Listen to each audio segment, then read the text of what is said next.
नमस्कार, नमस्ते बिहार में राहुल ओझा आपके साथ। नमस्कार, मैं आपके साथ लक्ष्मी। और पटना से बड़ी खबर है, जहां छेड़खानी रोकने के लिए अभय ब्रिगेड बनेगा। अपराधियों पर सख्ती बरतने के निर्देश दिए गए हैं।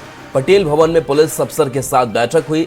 समीक्षा बैठक में गृह मंत्री ने यह निर्देश दिया कि छेड़खानी रोकने के लिए एक बड़ी पहल अभय ब्रिगेड, अपराधियों पर सख्ती बरतने के निर्देश। इसके साथ साथ मंत्री का निर्देश ये भी कि अवैध खनन रोकने के लिए उपाय करें। छेड़खानी रोकने के लिए अभय ब्रिगेड बनेगा। मंचलों पर कड़ी कार्रवाई होगी। ट्रैफिक सिस्टम 3 महीने में दुरुस्त हो। इसके साथ साथ डीएम एसपी को गृह मंत्री का निर्देश है, उद्यमी औद्योगिक संगठन के साथ बैठक करें। हर महीने बैठक करने का निर्देश सम्राट चौधरी ने दिया।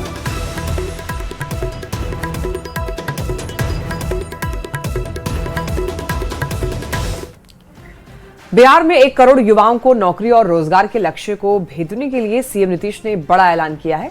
सीएम नीतीश ने बिहार में 3 नए विभागों की घोषणा की। सीएम का कहना है कि इन विभागों के जरिए हम नौकरी और रोजगार का लक्ष्य पूरा कर लेंगे। देखिए रिपोर्ट। सीएम नीतीश कुमार का बड़ा फैसला, बिहार में बनेंगे 3 नए विभाग। बिहार में नौकरी रोजगार की बहार। बिहार के करोड़ों युवाओं को नौकरी और रोजगार देना सीएम नीतीश का बड़ा लक्ष्य है। अब इस लक्ष्य को साधने के लिए सीएम ने बड़ा फैसला ले लिया है। सीएम नीतीश ने बिहार में 3 नए विभाग बनाने का ऐलान किया है। सीएम ने बिहार में युवा रोजगार एवं कौशल विकास विभाग, उच्च शिक्षा एवं कौशल विकास विभाग और नागर विमानन विभाग बनाने का फैसला किया है। इन तीनों नए विभागों के जरिए राज्य में ज्यादा से ज्यादा युवाओं को नौकरी और रोजगार दिलाने का लक्ष्य है। सीएम ने खुद सोशल मीडिया एक्स पर पोस्ट कर इसकी जानकारी दी। सीएम ने लिखा, बिहार सरकार ने 3 नए विभाग बनाने का निर्णय लिया है। युवा रोजगार एवं कौशल विकास विभाग, उच्च शिक्षा एवं कौशल विकास, नागर विमानन विभाग। हम लोगों ने अगले 5 वर्षों में 1 करोड़ युवाओं को नौकरी एवं रोजगार देने का लक्ष्य निर्धारित किया है। इसके लिए जरूरी है कि राज्य में ज्यादा से ज्यादा युवाओं को कौशल विकास के लिए प्रशिक्षण दिया जाए और युवाओं को गुणवत्तापूर्ण उच्च एवं तकनीकी शिक्षा उपलब्ध कराई जाए। इन 3 नए विभागों के सृजन से राज्य में ज्यादा से ज्यादा युवाओं को नौकरी एवं रोजगार दिलाने में काफी मदद मिलेगी। राज्य के युवाओं के सुखद भविष्य के लिए हम लोग लगातार काम कर रहे हैं। अधिक से अधिक युवाओं को सरकारी नौकरी एवं रोजगार देने के लिए राज्य सरकार प्रतिबद्ध है। सीएम नीतीश के इस फैसले का एनडीए ने जोरदार स्वागत किया है, तो विपक्ष सरकार की मंशा पर सवाल खड़े कर रहा है।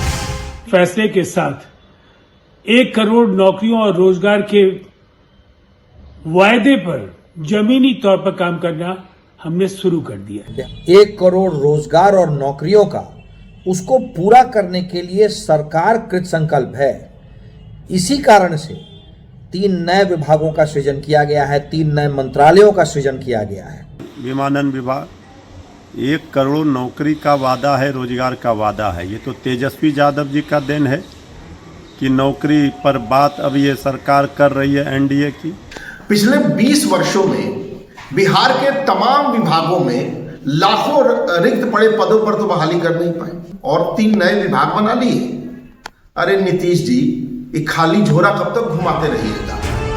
नई सरकार बनने के बाद सीएम नीतीश लगातार एक्टिव हैं। वो ग्राउंड जीरो पर पहुंचकर विकास कार्यों का जायजा तो ले ही रहे हैं, सरकार के लक्ष्य को पूरा करने के लिए बड़े फैसले भी ले रहे हैं। बिहार में 3 नए विभाग बनाने का बड़ा फैसला कर सीएम नीतीश ने फिर साबित किया है कि वो युवाओं के रोजगार और नौकरी के लिए कितने गंभीर हैं।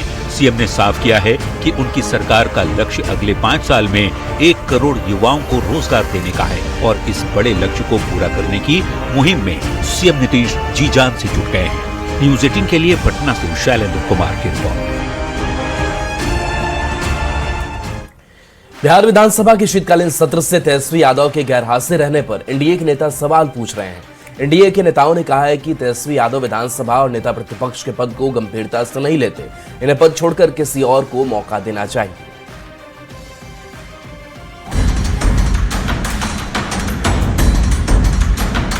शुक्रवार को 18वीं विधानसभा के 5 दिवसीय पहले सत्र का समापन हो गया, लेकिन इस 5 दिन के छोटे से सत्र में नेता प्रतिपक्ष सिर्फ 2 ही दिन मौजूद रहे और 3 दिन गैर हाजिर।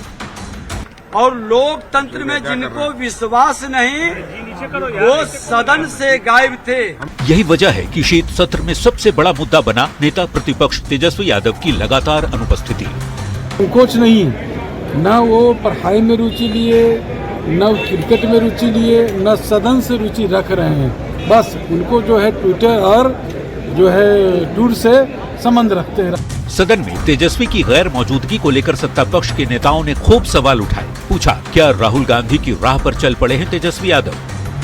लेकिन मुझे लगता है कि इन्होंने अपना आदर्श राहुल गांधी को मान लिया है, तो चुनाव को भी गंभीरता से नहीं लिया। विपक्ष के नेता गलती से बन गए, उसको भी जिम्मेदारी नहीं उठा रहे। कई मंत्रियों ने तंज कसते हुए कहा कि तेजस्वी यादव अपना दायित्व निभाने में असफल साबित हो रहे हैं। अपने दायित्वों का निर्वहन नहीं कर रहे नेता प्रतिपक्ष, लोकतंत्र का अपमान कर रहे हैं। एनडीए का कोई नेता सदन की कार्यवाही से तेजस्वी यादव की गैरहाजिरी को चुनाव में हार की हताशा से जोड़ रहा है। तेजस्वी यादव जी को या तो जनादेश से नफरत है या गुस्से में आकर हो सकता है कहीं क्रिसमस डे मनाने के लिए चले गए हों। तो कोई तेजस्वी यादव को सलाह देने लगा है कि उन्हें नेता प्रतिपक्ष के पद से इस्तीफा देकर किसी और को मौका देना चाहिए। मैं उनको सलाह दूंगा वो इस्तीफा करें और किसी दूसरे को मौका दें। वहीं आरजेडी के नेताओं ने कहा कि तेजस्वी ने कोई नियम कानून नहीं तोड़े हैं, जरूरी काम से गए हैं। बाकी महागठबंधन के सारे विधायक सत्ता पक्ष से दो हाथ करने को तैयार हैं। सभी विधायक पूरी तरह तैनात, कोई भी सदन का सदस्य कहीं जा सकता है, उसके लिए कोई मनाही नहीं है, किसी नियम का उल्लंघन नहीं है। 18वीं विधानसभा का पहला सत्र महज 5 दिन का रहा और इतने छोटे सत्र में भी ज्यादातर दिनों तक नेता प्रतिपक्ष गैर हाजिर रहे, जिसको लेकर बिहार की राजनीति में वार पलटवार तेज है। वैसे खबर है कि तेजस्वी यादव परिवार के साथ विदेश घूमने गए। न्यूज 18 के लिए पटना से रवि एस नारायण, शैलेंद्र और धर्मेंद्र के साथ दिल्ली से अमितेश सिंह की रिपोर्ट। जेडीयू के कार्यकारी अध्यक्ष संजय झा ने यह कहा कि पार्टी के सब लोग ये चाहते हैं कि निशांत कुमार पार्टी में आकर काम करें। अब इनको फैसला लेना है कि कब ये तय करते हैं और कब ये पार्टी में ज्वाइन करते हैं और कब पार्टी के लिए काम शुरू करते हैं। इसके बाद एक बार फिर से कयासबाजी तेज हो गई है कि क्या निशांत राजनीति में आएंगे। अब पार्टी के सब लोग चाहते हैं कि अब आकर के पार्टी में काम करें।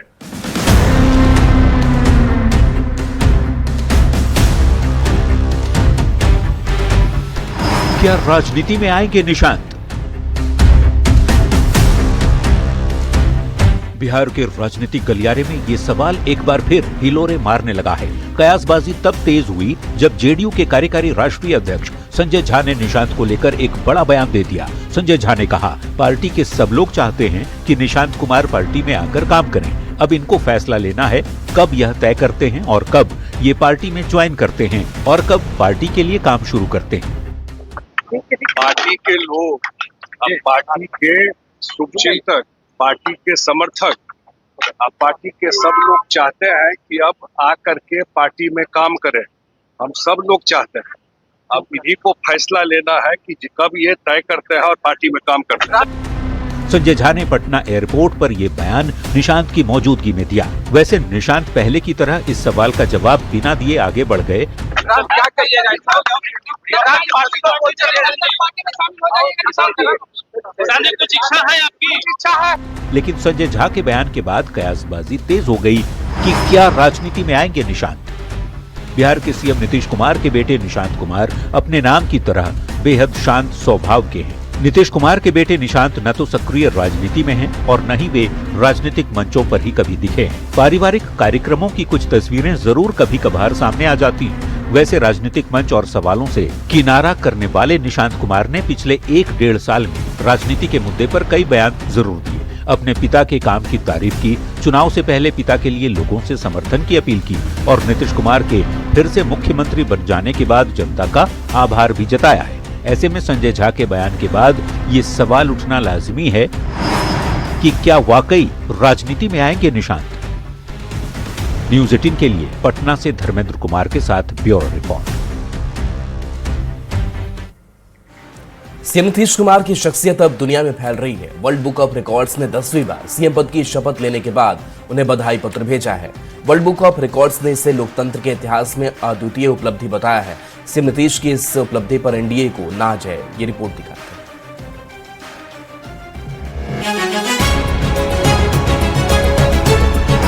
नीतीश कुमार का ऐतिहासिक रिकॉर्ड। दुनिया में छाए CM Nitish Kumar. World book of records से बधाई।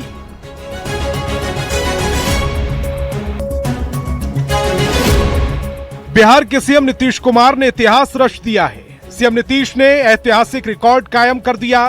वर्ल्ड बुक ऑफ रिकॉर्ड्स ने 10वीं बार सीएम बनने पर नीतीश को बधाई दी। वर्ल्ड बुक ऑफ रिकॉर्ड्स ने नीतीश कुमार को पत्र लिखकर बधाई दी है। वर्ल्ड बुक ऑफ रिकॉर्ड्स ने इसे बड़ी उपलब्धि बताया। 10वीं बार सीएम पद की शपथ लेने वाले नीतीश देश के पहले व्यक्ति हैं। वर्ल्ड बुक ऑफ रिकॉर्ड ने लिखा, यह देश के लिए गौरव की बात है कि 1947 से लेकर 2025 तक नीतीश भारत के पहले व्यक्ति हैं जिन्होंने 10 बार सीएम पद की शपथ ली। यह भारतीय लोकतंत्र के इतिहास में अद्वितीय उपलब्धि है। वर्ल्ड बुक ऑफ रिकॉर्ड्स की तरफ से सीएम नीतीश को बधाई मिलने पर एनडीए में हर्ष का माहौल है। सब जनता का आशीर्वाद है। जनता ने हम पे फिर से भरोसा किया है, विश्वास किया है हम पर। पहले भी वादा किया, पिताजी ने पूरा किया। इस बार भी 1 करोड़ का वादा किया, जरूर पूरा करेंगे। मुझे पूरा यकीन है और जनता के विश्वास पे खरा उतरेंगे। सब लोग बिल्कुल, हमने तो ट्वीट किया है कि वर्ल्ड रिकॉर्ड बनाया है। 10वीं बार बिहार के मुख्यमंत्री बने हैं नीतीश जी। लोगों का आशीर्वाद प्राप्त हुआ है और अपने काम के बदौलत ये मिला है। और काम के बदौलत आदमी कहाँ पहुंच सकता है, बिहार की रिजल्ट ने दिखाया है। 10वीं बार उठ लेना और 10वीं बार मुख्यमंत्री किसी प्रदेश का बनना किसी देश में पहला ही हमको लगता है कि रिकॉर्ड है। और नीतीश कुमार जी की जो क्षमता है, उनकी जो निष्ठा है, पूरी निष्ठा और योजना के साथ उन्होंने काम किया है। बधाई तो ठीक है, बधाई तो हम लोग भी सब लोग दे रहे हैं, लेकिन बिहार की जनता की भलाई के लिए अब काम करें। जो वादा किया गया है उसे पूरा करें। बिहार को बीमारू राज्य से ऊपर ले जाएं। आइए अब आपको बताते हैं कि नीतीश ने कब मुख्यमंत्री पद की शपथ ली। 3 मार्च 2000, 24 नवंबर 2005, 26 नवंबर 2010, 22 फरवरी 2015, 20 नवंबर 2015, 27 जुलाई 2017, 16 नवंबर 2020, 10 अगस्त 2022, 28 जनवरी 2024 और 20 नवंबर 2025। World book of records London ने इसे सीएम नीतीश की असाधारण उपलब्धि बताया। संस्था जल्द ही सीएम नीतीश कुमार को औपचारिक प्रमाण पत्र भी देगी। वर्ल्ड बुक ऑफ रिकॉर्ड्स एक प्रतिष्ठित अंतर्राष्ट्रीय संस्थान है जो दुनिया भर की असाधारण उपलब्धियों, ऐतिहासिक योगदानों और उल्लेखनीय रिकॉर्ड्स को दर्ज करता है। व्यक्तियों, संस्थानों और महत्वपूर्ण स्थानों की उपलब्धियों को वैश्विक मान्यता देने में इस संस्थान का महत्वपूर्ण योगदान है। न्यूज़ 18 के लिए पटना से आनंद अमृतराज के साथ धर्मेंद्र कुमार की रिपोर्ट। सीएम नीतीश के 10वीं बार मुख्यमंत्री बनने पर वर्ल्ड बुक ऑफ रिकॉर्ड ने बधाई दी।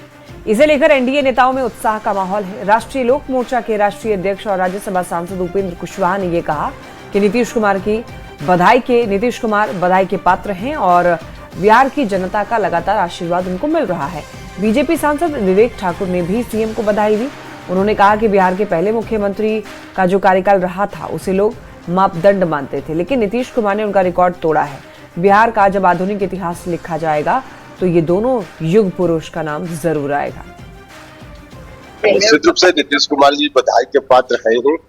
बिहार की जनता का लगातार आशीर्वाद उनको मिल रहा है और उन्होंने एक रिकॉर्ड कायम किया है, तो बधाई के पात्र तो है ही नीतीश।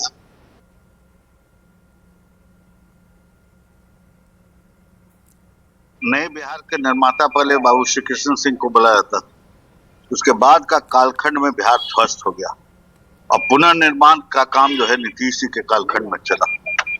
तो आजाद भारत का बिहार का जब इतिहास लिखाएगा तो दोनों को युग पुरुष में गिनती है। खबर मोतिहारी से, जहां मधुबन थाना इलाके में पुलिस ने एक बड़ी घटना को होने से पहले ही रोक लिया। घटना से पहले ही 3 युवक को पिस्टल और कारतूस के साथ गिरफ्तार कर लिया गया। पुलिस को यह जानकारी मिली थी कि मधुबन थाने के पीर मोहल्ला के मोहम्मद कासिम के दरवाजे के पास तीन युवक हथियार और कारतूस के साथ किसी की हत्या करने की नीयत से इकट्ठा हुए हैं, जिसके बाद पुलिस ने त्वरित कार्रवाई करते हुए तीनों अपराधी को गिरफ्तार कर लिया। गिरफ्तार अपराधी की जब पुलिस ने तलाशी ली तो उनके पास से देसी पिस्टल, कारतूस और मोटरसाइकिल बरामद हुआ है।